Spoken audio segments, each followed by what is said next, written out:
이 기능을 사용하기 위해서는 일단 4로우로 넣어야 되고요. 디퍼런셜 락 기능을 사용하게 됐을 때는 이런 길들도 수월하게 갈 거예요. 보세요. 악셀 페달 살살 밟습니다. 됐다.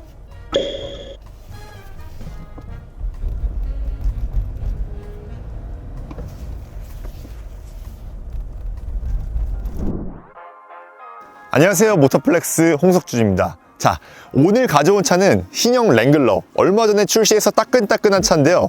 이 차 이런 환경에서 타야지 제맛이잖아요. 근데 솔직히 그때 신형 출시할 때 살펴보니까 엄청 드라마틱하게 바뀌진 않았더라고요.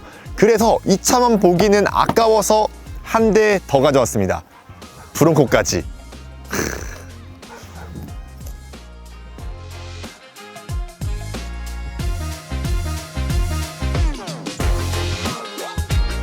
우선 디자인 먼저 좀 살펴보시면요, 이 두 차 모두 미국 차고 오프로드 헤리티지를 가득 담고 있어요. 지프가 사실 윌리스 지프까지 거슬러 올라갔을 때는 유서가 훨씬 더 깊어 보이지만 우리가 알고 있는 랭글러라는 이름을 달기 시작했을 때는 1987년입니다. 그렇게 오래 안 됐어요. 브론코는 60년대부터 시작한 훨씬 더 유서 깊은 차예요. 옛날 1세대 때부터 갖고 있던 디자인을 고스란히 살려놓은 게 둘 다 특징이에요. 누가 봐도 예쁘고 누가 봐도 클래식한 디자인이죠.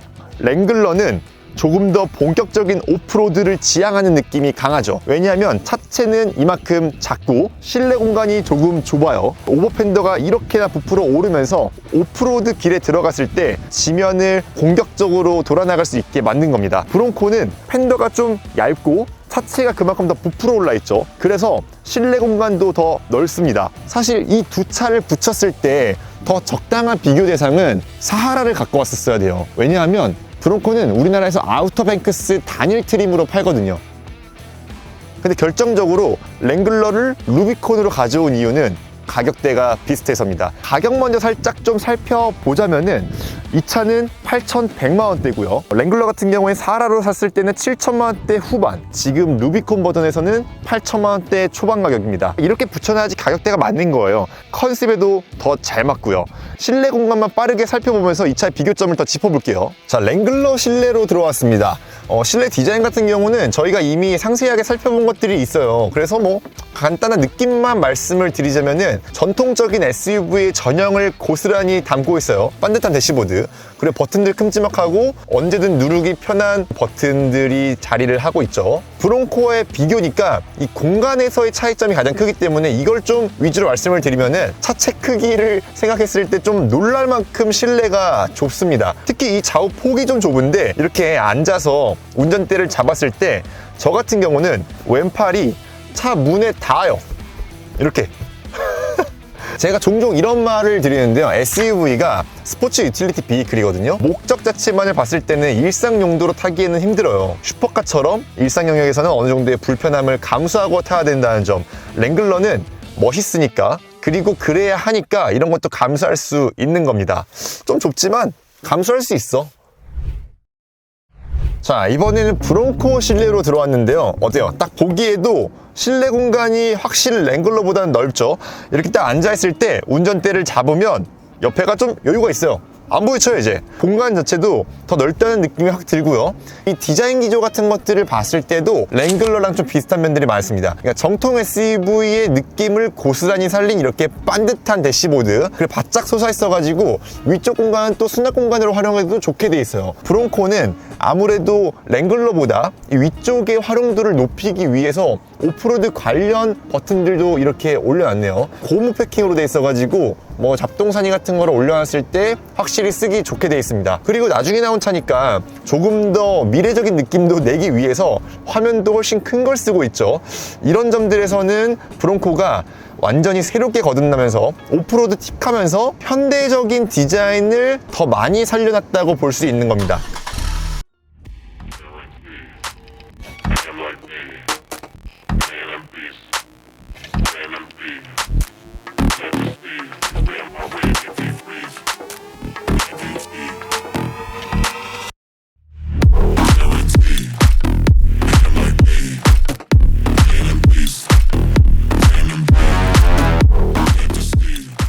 제가 먼저 타고 나온 차는 일단 포드 브론코입니다. 차의 엔진 스펙을 간단하게 말씀을 드리면요, V형 6기통 엔진을 사용합니다. 100이라면 약간 특이해요. 2.7L인데 출력은 310마력을 발휘해요. 그리고 최대 토크 같은 경우에도 55kgm를 발휘하기 때문에 이 차급을 생각했을 때 차고 넘치는 출력을 가지고 있다고 말씀을 드릴 수 있어요. 실제로 운전을 하면서 느껴지는 이 출력 감각도 부족함이 없습니다. 그리고 애초에 오프로더를 지향하기 때문에 정지 상태에서 출발하면서 가속 페달을 밟았을 때 초반에 토크가 확 몰려있다는 거를 단번에 느낄 수가 있고요. 가속 페달을 통해서 그 출력을 부드럽게 뿜어내게 만드는, 그 섬세하게 출력을 뿜어내는 감각도 괜찮습니다. 이 정도면은 충분히 괜찮은 출력을 뿜어낸다고 볼 수 있어요. 게다가 이 차의 무게가 2295kg이나 나가요. 보통 오프로더를 지향하는 차들이 장비들을 굉장히 많이 품고 있기 때문에 이렇게 무겁거든요. 그런 걸 감안했을 때도 충분한 출력 수치로 스트레스 받지 않게 해준다는 거, 그게 가장 큰 장점이에요. 일상 도로 영역에서도 이 엔진의 출력을 끌어내 쓰기가 괜찮습니다. 이게 보통 오프로더를 지향하는 차들은 일상 영역에서 울컥거림을 동반한다든지 하는 그런 불편함이 조금은 따르거든요. 그런 점들이 없다는 거. 저희가 강원도까지 오기 위해서 고속도로 주행도 했잖아요. 그때 이 출력 자체가 부족하지 않았던 거는 당연하고요. 이 변속기가 연료 효율을 끌어올리기에 더없이 좋은 환경으로 되어 있더라고요. 여기에 맞물려 있는 변속기는 포드에서 쓰는 거, 그 유명한 변속기 아시잖아요. 10단짜리. 그게 맞물려 있어서 그냥 항속 주행할 때는 너무나 정숙하게 부드럽게 엔진 출력을 전달해 줍니다. 포드가 가지고 있는 V형 6기통 엔진, 평상시에도 그렇고 달릴 때에도 그렇고 충분히 조용하고 질감도 부드럽더라 라고 말씀을 드리는 거예요. 지금 이 시승차로 가져온 브론코 아우터뱅크스 같은 경우에는 온로드 성향도 충분히 대응을 할 수 있도록 만들어진 차라고 보시면 되는 거예요. 브론코는 기본적으로 아주 날것의 SUV라는 느낌보다는 그래도 조금 정제돼 있고, 여기에 들어가 있는 장비들조차도 조금 더 현대화돼 가지고 전자식으로 작동하고요. 우리가 생각하는 그 날것의 정통 SUV 그런 느낌은 좀 덜합니다. 분명히 정통성을 가지고 있고 오프로드 성능도 아주 뛰어나지만 이 딱 아우터뱅크스 트림이 가장 잘 어울린다고 볼 수 있어요.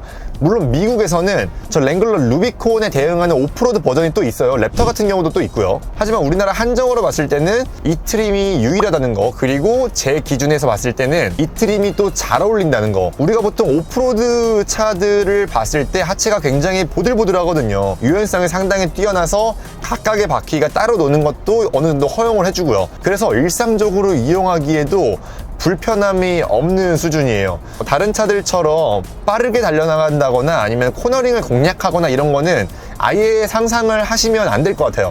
아까도 말씀드렸다시피 SUV들의 목적은 험로를 조금 더 유연하게 빠져나갈 수 있도록 하는 데가 목적이 있는 거지, 온로드 주행에서는 그만큼 손해를 볼 수밖에 없는 거거든요. 반대로 한번 생각을 해보세요. 스포츠카 같은 경우에는 아예 오프로드를 못 가는데 그런 면에서는 얘네들이 또 범용성이 뛰어나다는 거죠. 그리고 지금 이 차에 신겨져 있는 타이어는 HT 타이어이기 때문에 일반 도로를 달릴 때도 불편함이 없이 충분히 매끄럽게 달릴 수도 있다는 거, 그것까지 감안했을 때는 여러모로 되게 범용성이 좋은 트림 구성이다라고 볼 수 있어요. 다만 아쉬운 거는요, 방금도 엄청난 눈길을 좀 헤치고 달렸었는데 차가 한쪽 바퀴가 뜬다거나 심하게 미끄러지는 그런 상황에서 쓸 오프로드 장비가 조금은 부족하게 느껴진다는 게 있어요. 근데 이런 거 좋더라. 저 지금 이 양쪽에 눈이 너무 많이 쌓여 있어가지고 이렇게 유턴을 되게 바트게 해야 되는 그런 상황에서 쓸 수 있는 기능이 있거든요. 그거 한번 보여드릴게요. 자, 여기 있는 이 버튼을 누르면은 이 회전 반경을 극단적으로 줄여주거든요. 이게 어떤 원리냐면은 안쪽에 있는 바퀴를 잠그고 바깥쪽 바퀴만 밀어주면서 차가 거의 제자리에서 돌게 만들어주는 거예요. 탱크처럼.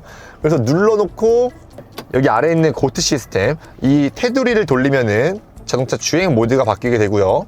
그리고 여기 있는 버튼을 통해서 구동축을 어떻게 할 건지, 2륜도 있고요, 4륜 로우도 있고 4륜 하이도 있고 4륜 오토매틱도 있습니다. 이 기능을 사용하기 위해서는 4륜 로우 혹은 4륜 하이로 바꿔야 된다고 해요. 4륜 하이로 바꿔보고요. 전동식으로 작동하기 때문에 너무나 편안하게 들어가죠. 이걸 누르고 여기 있는 버튼을 누르면 노란불이 드디어 들어옵니다. 이 기능을 켜놓고 한번 유턴을 해볼게요. 자, 지금 같은 상황은 이제 긴급 상황이니까 굉장히 좁아요. 지금 한 번에 돌 수 있나 볼까?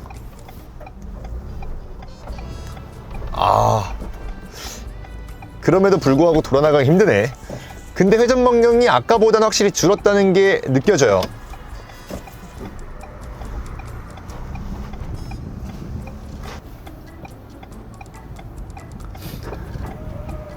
확실히 이 차의 회전 반경이 줄어들었다는 거는 느낄 수 있긴 하거든요. 근데 아무래도 이렇게 공도로 위에서 쓰기에는 저 움켜쥐고 있는 오른쪽 뒷바퀴, 멈춰있는 바퀴 쪽이 좀 심각하게 묶여있다는 느낌은 들어가지고 아주 막 유쾌하게 돌아나가지는 못합니다. 아무래도 이거는 산길 회전 보조기 때문에 바닥에 미끄러운 도로 아니면 흙바닥인 경우에 조금씩 미끄러뜨리면서 그런 목적으로 타는 게 더 강할 것 같아요.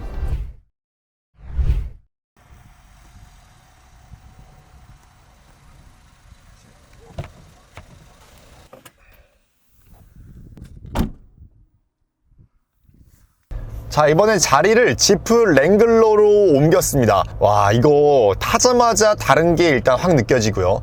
랭글러 쪽이 일단 날 것처럼 느껴지는 면이 더 강해요. 그리고 일단 가장 먼저 말씀드려야 될 것 같은 거는 비교보다 랭글러가 이전하고 달라진 점이 분명히 있네요. 하체 감각이 조금 더 유연해진 것 같은 느낌이 들어요. 조금 더 부드러워졌고요. 그만큼 더 각자의 바퀴가 따로 돈다는 게 느껴집니다. 지면에 붙어 있으려고 하는 게 강하게 느껴져요. 그리고 기본적으로 타체가 조금 더 올라앉았어요. 확실히 타이어가 이전보다 인치업이 되면서 랭글러를 사면은 더 하드코어한 세팅으로 튜닝하시는 분이 많았는데 그런 분들의 니즈를 순정 상태로도 충족을 시켜줄 수 있겠다라는 생각이 들어요. 얘는 2.0L 4기통 가솔린 엔진이 들어가 있습니다. 물론 예전에는 랭글러에도 3.6L 6기통 엔진이 들어간 적이 있었는데 그게 사라졌어요. 그래서 국내에는 2.0L 가솔린 엔진만 들여오고요. 최고 출력은 272마력이고요. 최대 토크는 40.8kgm를 발휘합니다. 물론 브롱코보다는 38마력 정도 낮은 수치고요. 토크 같은 경우에도 13.2kgm나 낮기 때문에 절대적인 수치 자체로는 랭글러 쪽이 출력이 분명히 약해요. 실제로 느껴지는 감각도 가속 페달을 쭉 밟았을 때 이렇게 치고 나가는 느낌 자체가 확실히 브론코보다는 덜합니다. 엔진의 질감 자체도 그렇고 엔진이 내는 소리도 조금씩 더 거칠어요. 어쩔 수 없죠. 4기통이다 보니까 그럴 수밖에 없는데 이 엔진이 절대적으로 나쁜 엔진이냐 하면 또 그건 아니에요. 왜냐하면 항상 말씀드렸지만 이 랭글러 기준으로 예전에 6기통 엔진보다 저는 개인적으로 이 4기통 엔진 쪽이 더 만족스럽습니다. 지프가 가지고 있는 6기통 엔진이 반응이 조금씩 굼뜰 때가 있어요. 지금 이 4기통 엔진 같은 경우에는 그 반응성이 초반부터 상당히 많이 개선됐다는 겁니다.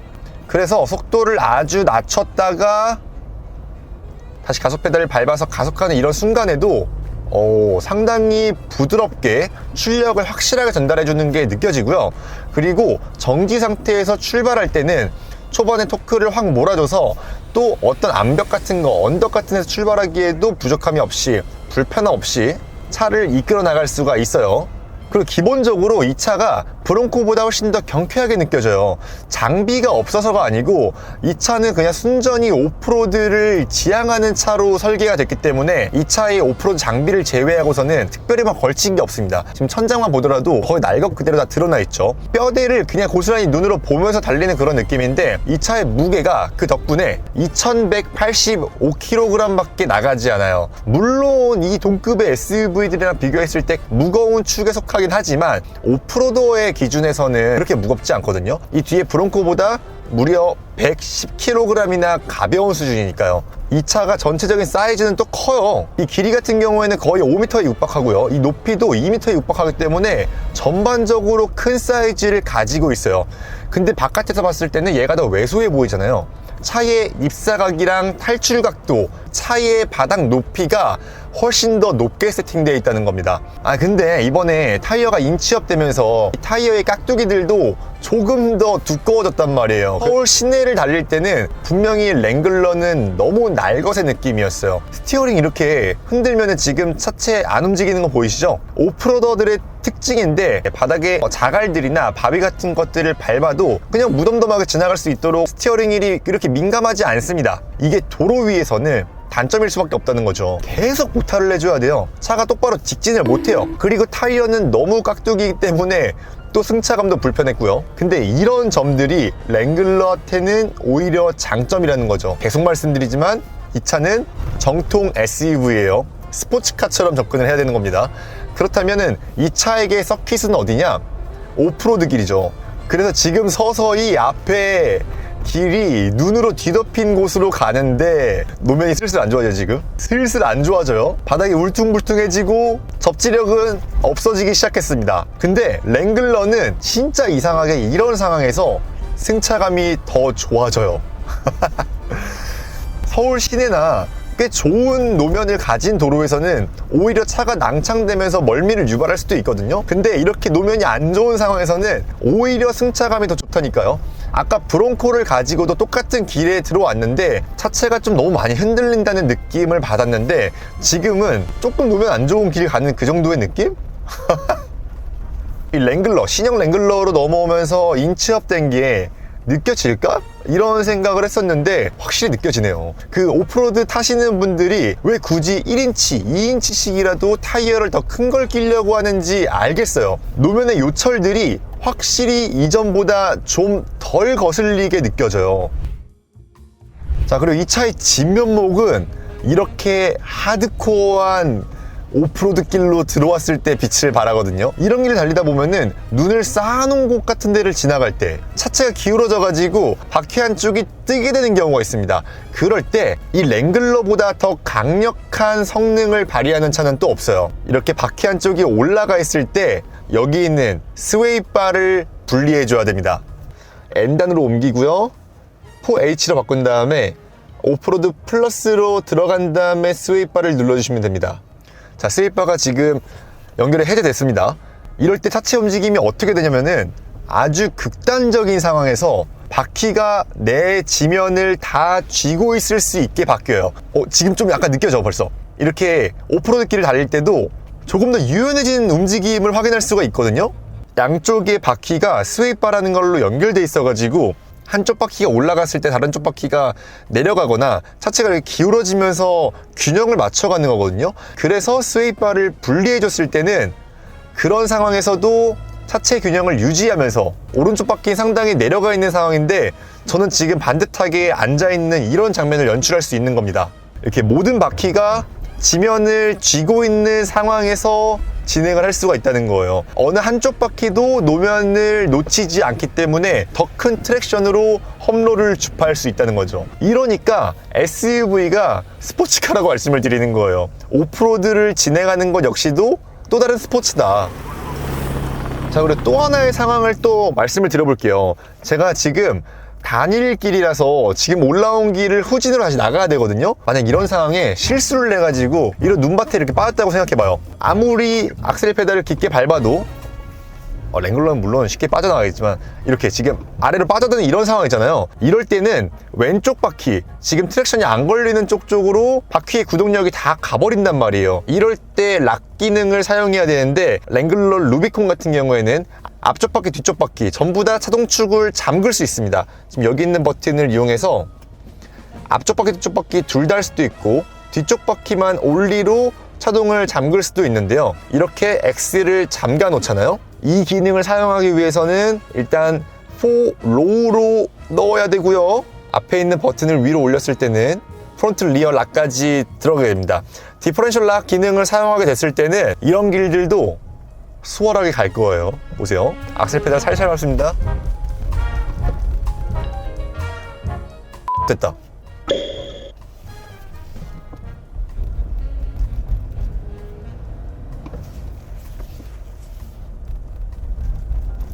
이렇게 지금 도로를 빠져나왔죠. 솔직히 지금 좀 아찔했어. 자칫하면 진짜 빠질 뻔했거든요. 이 왼쪽에 지금 보여드릴게요. 이렇게 바퀴 파인 자국이 이렇게 있거든요. 이렇게 왼쪽에 바퀴 파인 자국이 이렇게 있어요. 와, 못 빠져나올 뻔했다니까. 어쨌든 아찔하지만 빠져나왔습니다. 오프로드 길에서는 확실히 이렇게 많은 장비들을 가지고 있는 차가 여러모로 도움이 된다는 거를 두 눈으로 확인한 상황이고요. 야, 오늘 강원도 환경 진짜 랭글러를 위한 무대 같은데? 솔직히 이 정도 길은 웬만한 SUV들로는 그냥 빠지면 못 나와요. 이런 환경이야말로 랭글러의 존재 이유를 말해주는 곳이죠. 자, 그래서 오늘 한 자리에서 포드 브론코랑 이 지프 랭글러를 같이 탔을 때 느낄 수 있는 지점들이 꽤 많았어요. 둘 다 정통 오프로더인 건 맞지만 조금 더 진심으로 다가가 있는 쪽은 지프 랭글러였어요.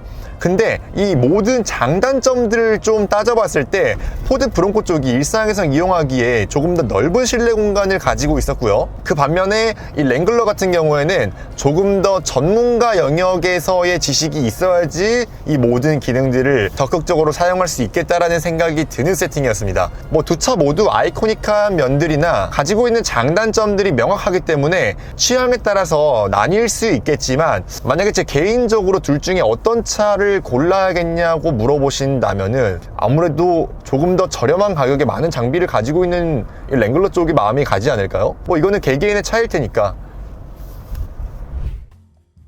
여러분들은 이번 비교 시승 어떻게 보셨는지 댓글로 의견 많이 남겨주시면 좋겠고요. 저희는 또 다음 영상으로 찾아오겠습니다. 감사합니다.